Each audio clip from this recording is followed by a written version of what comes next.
So focusing on brands that are bringing value. Why is that? Purpose is so important. And I think most entrepreneurs, small businesses, even larger businesses, there's always a why. At least there should be. If there isn't, I'm not interested in working with those businesses.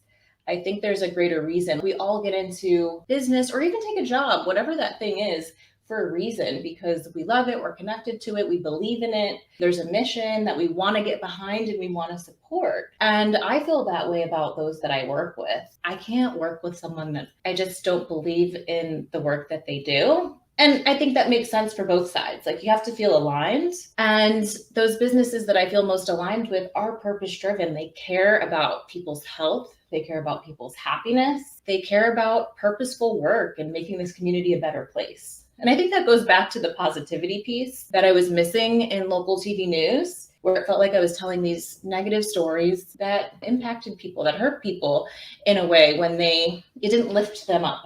So now I'm able to partner with these brands that are doing positive work. So it's very easy to tell the positive stories. I always say, hey, our clients are already doing great things in the world. We're just here to help you amplify that impact and continue to spread that positive message. So it just makes sense for the type of work that I like to do and the storytelling that I like to do. At the end of the day, that's how I live my life and my business, is doing work that I believe in. And I love just aligning myself with others who do work they believe in. So you say that having that purpose is important to also build your personal brand. What other factors are important when you start building that brand, that story, and focus on delivering your message to the audience? Yeah, absolutely. I would expand on building the personal brand with the purpose, because your purpose is something that will draw people to you. So depending on what you do, who you help, sharing that purpose ties into taking a stand.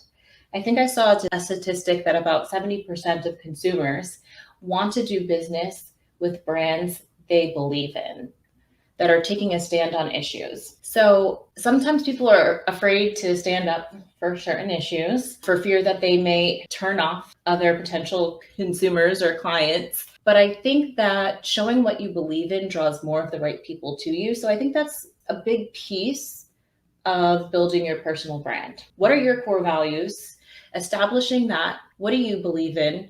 And take a stand on it and don't waver, right? Show people that, hey, this is what we believe. This is what we stand for. And we live it. We live it through the work that we're doing. So you can't just say it. You have to do it and follow through with your action.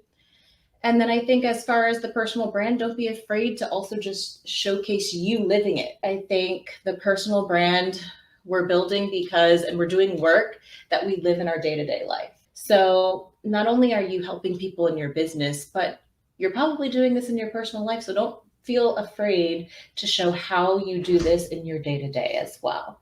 So that means pictures and video of yourself, putting yourself out there, talking about the great work that you do, showing the great work that you do. That's a big piece of it too. How much different it is building a brand as a brand versus building a personal brand? There are many differences, or is it exactly the same with the face attached?